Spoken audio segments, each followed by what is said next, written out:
Anele City. Awa o lea ua faitau vai aso talu ona mata ona whasosoa tatou elitise ona o le lava o le elitise o le whale tonu o afi. O le ngaluenga la lea e safua i ai le whaia o le whalinga lea o whalawlabe whafosei. O le tau mai tau lea i le afianga lau tele. Ia o whamaumaunga o ao mai e le tatou komiti. Ia, o mea masani a fo ile le afia o tatou metu aisa o foi pusa aisa. Ele ia se fala velave tau ele tise ua liputia mai whapea ona o le fala velave lea. Ai o mea e ono tutupu. Mai o mea umana o lea e o te langona e o lo o awa mai ai whamatalanga. E fua fo ia, ia o ani fisoso ani tatou te maua. E mawhai ona tuatu e whai ma whamama venga mo i lato o lo afia le ngata i ai ngata i tasi. Ia ai whapefo ia vaenga o pisinisi ma whalapa pitonga.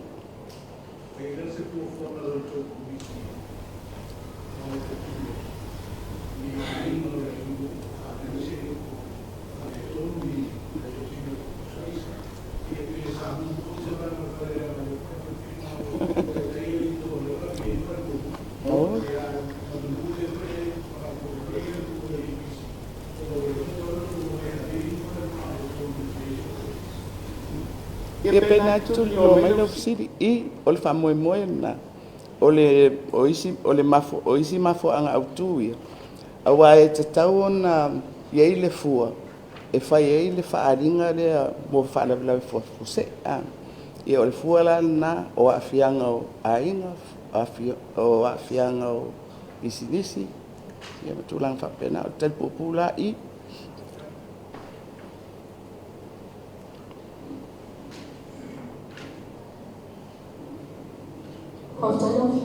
mai tai palemia mana ia le vaenga lona lua o le sipakalafo o le tulau e tolu le vaenga lua na o loo whaapea mai ai e whaapawhala ia tutongi o tiute malafonga moafi me whaingalo ngai au fiai ma malosi anga whaafowina o le a whaatawina mai mo le whaalelei au vaenga ma whaale tonu o le whaalapo putonga mtangalo ngai tau elitise ai o loo whaapea atuna o le mana ia o loo whaapea mai, whaapea pisinisi, whaala potopotonga ma ainga, o loo whisili.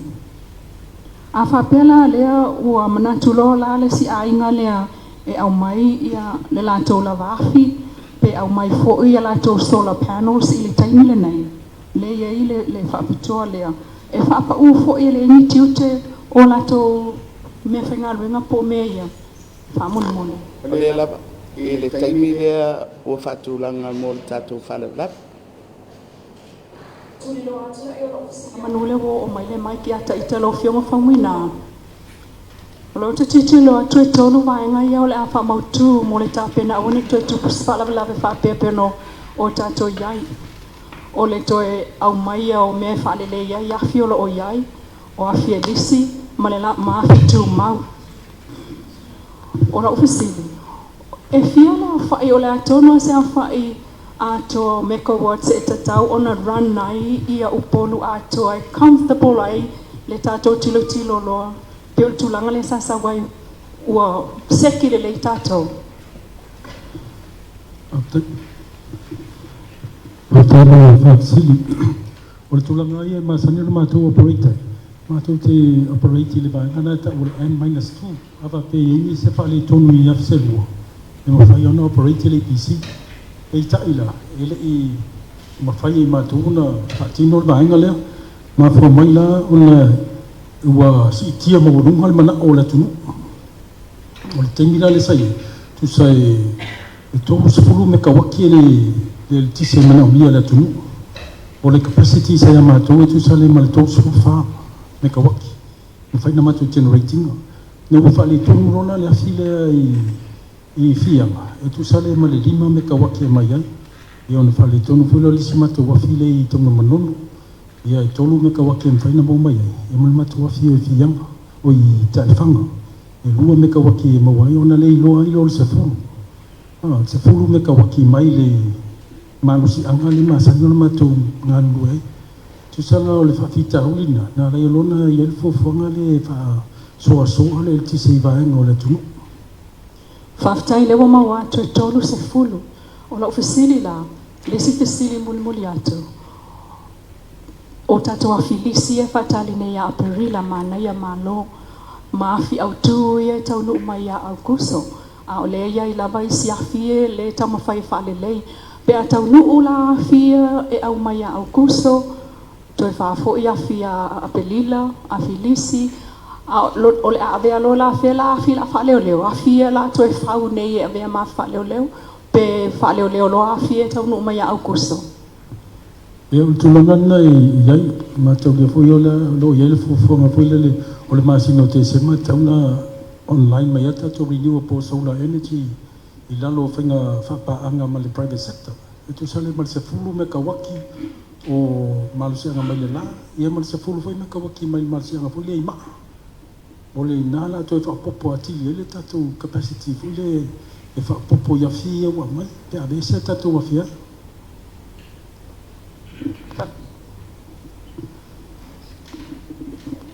Whaftai mo le avanoa Whaftai pe mo le forsanga manino le fionga le pandemia le ofisili le wa fionga le CEO te li roa tu lava ia tatou a fia lisi e fia se vai ngā tu pe polo whaanganga mo le lisi no tatou a fia le au mai o le teminetu sa ma le tasiti si ma le familio na i le ono masino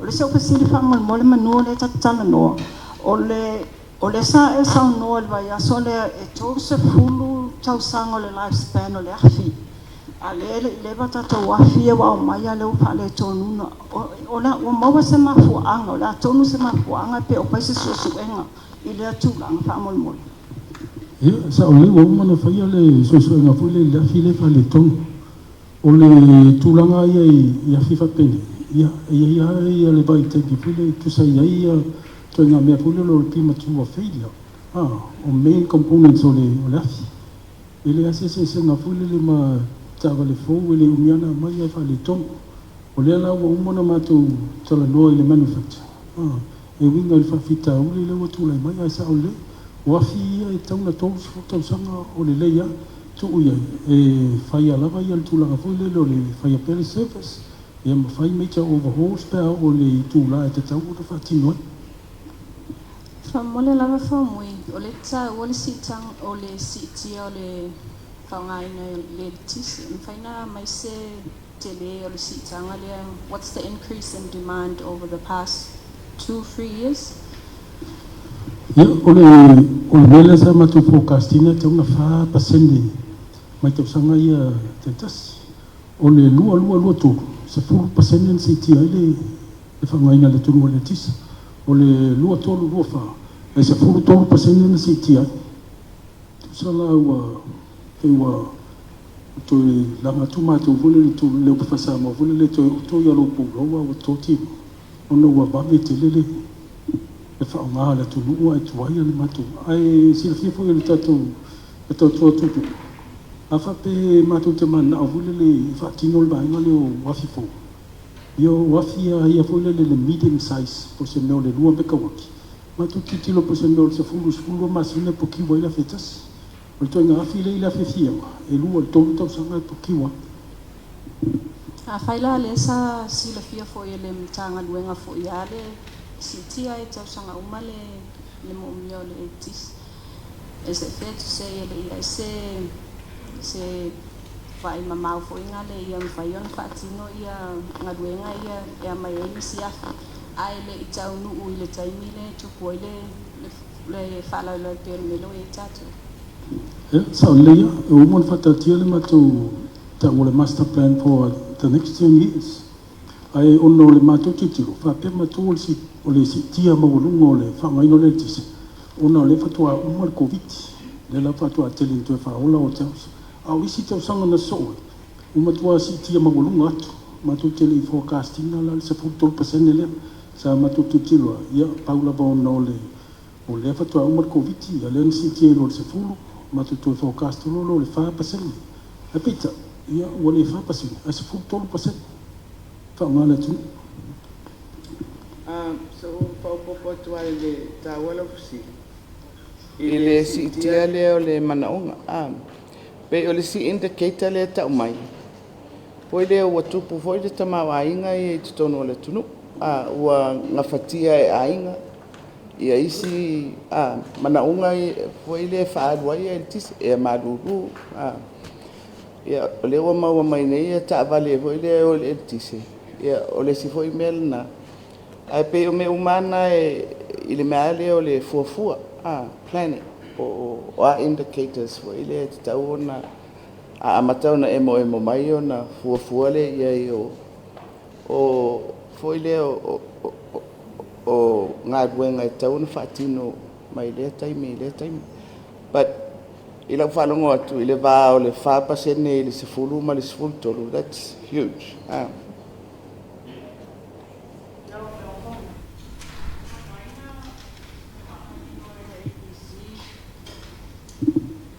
O mawhaina whamanina le EPC se ngau o customers whaonga ina le tise le ala iona sitia pe te le atu whaonga households pe te le whaonga pisinisi ai o mawhai wha iona I ai wale ewa ai atole ia le tūlanga le au mai I e te tira I tūlanga tau tūla whono e mawhai iona whai le costing ina ia ese ai le tau o pisinisi ma tangata lato te so ona whaonga ina maolunga lato whaonga ia ma households pe awhai ese ia pa se naman E lua vai ai le tuinga le whaonga ino le artiste te solvanga le tau domestic users ia ma le non-domestic o domestic users la io ainga te tasi ainga mauti a le vainga fule non-domestic e la vea ia commercial io falwhenga luenga le malo industrial ia ma le religion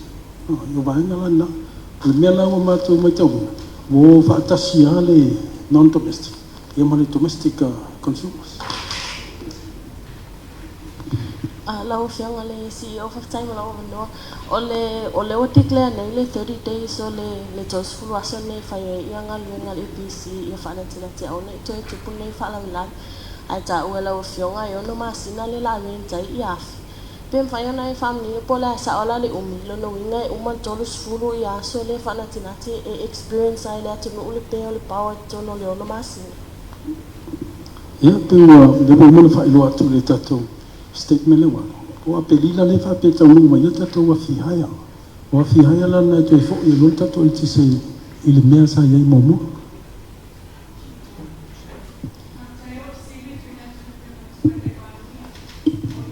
Mataupu le EPC. O se sile o mataupu le taupu le EPC o le sile o mataupu le SAF I loa I totono le forensic audit. Te pofe o iai le mataupu. Le sisuenga. Ei, se será le choisu. Le mwenga e kari le. Tai mole fasili e mole sila kia foi manola tonu ono mo fala solo pea ia So lama forensic audit. So leo mai ale vai na mo mua. Sa nga ilavan tanga lungo tupe. Ia le fuafua fa o ile kabineta ia le lipoti o le vai na mo mua. Lo whanga solo ia le vanga lua tūlanga o atinga ese sa ave ia le focus for ia le forensic audit. Pero kani lai le io ia. Le mai ale vanga lua le ia le tūlanga o tātou atinga ia. Whaftai tūlo lona poi whatutu ia le sufsili le fitu loat manule e maua fo ile apanoa. O i se whamoe e compensate ia le afo ia pisilisi maainga ia wa afiala to me to tino ile motsio le electricity. Ia ole winga le na ole fai ole emergency. Ina ia a saufanga aile o mai o ala o ese. Ai me se mai fafo. Fale tupe la to po kalame mo fa la lave fa penei o tato paanga. O le whamoe moe na. Whaftai lava mo le moa. Lau whionga I le officer sili, o la officer sili. Officer sili oi? O EPC, whanmon. Whamalulu atu. ua lewa na tau sila fia o iai se whaale tonu I tatou afi. Po ana whea wha mole mole na tau I loa ai wa I se tūlanga whaale tonu ia tatou afi. O vainga mo moana o la tawhisili wha mole mole. Ia, o le tūlanga pule le nā fia ele tatou tunu I matangi. Na le ana mo mole tatou underground people pule I sota I mea fi le fianga I tatou main control center I Fuloso. So o lo mal matangi. O le maha ai o le matangi. Ia e whale tongu e lolo tatou afi. E matau ino le aso sifuru ono mati le na leanga e lolo tatou afi le matasi. O le te bitonu le na matou whai loa tu ai wa whasosoa le tiso. O le aso mai temina le aso sifuru ono mati. Le sila au fisili whamon mole. O le asa fina ngalo pele o le 20% le sa tau kofi e ia le tau o le elitise wa fua I ona tula I mai whawhita uli le. O ngale anga I Le tau whasosoa. Tau whasosoa o le tato elitise. Ia, o le peono whai atu fwoi le o le tūlanga le na fia le mekaniko feile le afi. Isi ima premature feile.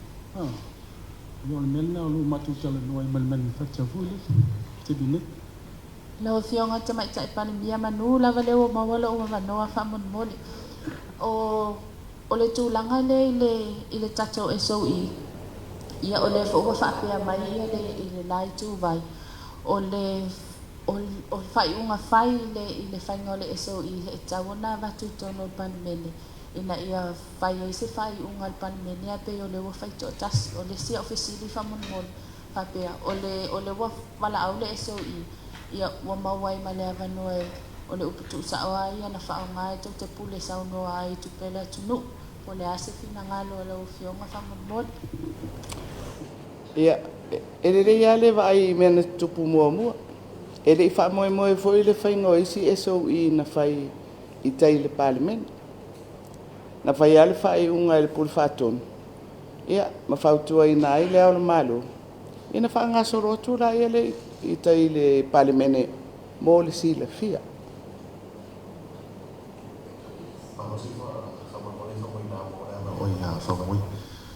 Tulanga pena ia engineer o tatou wafi. O lava tatou engineer lo whapea o na maintaininga ia fia I fianga mai si vaenga le atinu. Te mini o lai lava. O lo iai poli to mai. Tuso o le tulanga pule engineer tau wafi. E lua toi na engineer. E le pule o le mechanical engineer. O le tamata pule designinga le afi. Mechanics, una tuma ia le fati ko ina na banga pulu le toi fali le yo ba e ngam nomi pa ia se bezo tato olo lama na termine